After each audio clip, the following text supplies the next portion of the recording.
Hello friends, ನಮಸ್ಕಾರ. ನಾಡು ನುಡಿ ಲೈವ್ಗೆ ಸ್ವಾಗತ. ಸ್ನೇಹಿತರೆ, ಟ್ಯಾಕ್ಸಿ ಮತ್ತು ಆಟೋ ಪ್ರಯಾಣಿಕರಿಗೆ ಹಾಗೂ ಚಾಲಕರಿಗೆ ಇದೀಗ ಕೇಂದ್ರ ಸರ್ಕಾರ ಭರ್ಜರಿ ಸಿಹಿ ಸುದ್ದಿಯೊಂದನ್ನು ನೀಡಿದೆ. ಖಾಸಗಿ ಆಪ್ಗಳ ಹಾವಳಿಯನ್ನ ತಪ್ಪಿಸಲು ಸರ್ಕಾರ ಈ ಯೋಜನೆಯನ್ನ ಜಾರಿ ಮಾಡಿದೆ. ಹಾಗಿದ್ರೆ ಏನು ಆ ಹೊಸ ಯೋಜನೆ ಅಂತ ತಿಳಿಯಲು ವಿಡಿಯೋವನ್ನ ಕಂಪ್ಲೀಟ್ ಆಗಿ ನೋಡಿ. ಕೇಂದ್ರ ಸರ್ಕಾರವು ಭರ್ಜರಿ ಸಿಹಿ ಸುದ್ದಿಯೊಂದನ್ನು ನೀಡಿದ್ದು, ಖಾಸಗಿ ಆಪ್ಗಳ ಹಾವಳಿಯನ್ನ ತಪ್ಪಿಸಲು ಕೇಂದ್ರ ಸಹಕಾರ ಸಚಿವಾಲಯದ ವತಿಯಿಂದ ಭಾರತ್ ಟ್ಯಾಕ್ಸಿ ಎಂಬ ಹೊಸ ಸಹಕಾರಿ ಆಪ್ ಅನ್ನ ಚಾಲನೆ ನೀಡಿದೆ. ಇದರ ಮೂಲಕ ಸುಮಾರು 25% 30% ಖಾಸಗಿ ದರದಲ್ಲಿ ನೀವು ಪ್ರಯಾಣ ಮಾಡಬಹುದು. ಈ ಆಪ್ ದೆಹಲಿ ಪೊಲೀಸ್ ಮತ್ತೆ ಸರ್ಕಾರಿ ಭದ್ರತಾ ವ್ಯವಸ್ಥೆಯೊಂದಿಗೆ ನೇರ ಸಂಪರ್ಕ ಹೊಂದಿರುತ್ತೆ.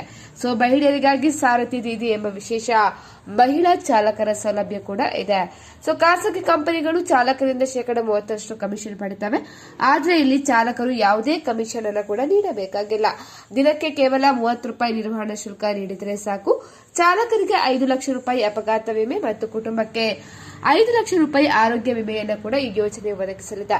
ಪ್ರಸ್ತುತ ಈ ಸೇವೆಯನ್ನ ದೆಹಲಿ ಎನ್ಸಿಆರ್ ಪ್ರದೇಶದಲ್ಲಿ ಜಾರಿಗೆ ತರಲಾಗುತ್ತೆ. ಇನ್ನು ಕೇಂದ್ರ ಸರ್ಕಾರದ ಗುರಿಯ ಪ್ರಕಾರ ಮುಂದಿನ ಹಂತದಲ್ಲಿ ಬೆಂಗಳೂರು, ಮೈಸೂರು ಸೇರಿದಂತೆ ದೇಶದ ಎಲ್ಲಾ ಪ್ರಮುಖ ನಗರದಲ್ಲಿ ಭಾರತ ಟ್ಯಾಕ್ಸಿ ರಸ್ತೆಗೆ ಇಳಿಯಲಿದೆ. ಸ್ನೇಹಿತರೆ, ಮಾಹಿತಿ ಇಷ್ಟ ಆದಲ್ಲಿ ವಿಡಿಯೋಗೊಂದು ಲೈಕ್ ಅನ್ನು ಕೊಡಿ. ಅದೇ ರೀತಿ ಮತ್ತಷ್ಟು ಅಪ್ಡೇಟ್ಗಾಗಿ ನಮ್ಮ ಚಾನೆಲ್ ಅನ್ನು ಸಬ್ಸ್ಕ್ರೈಬ್ ಮಾಡಿಕೊಳ್ಳಿ.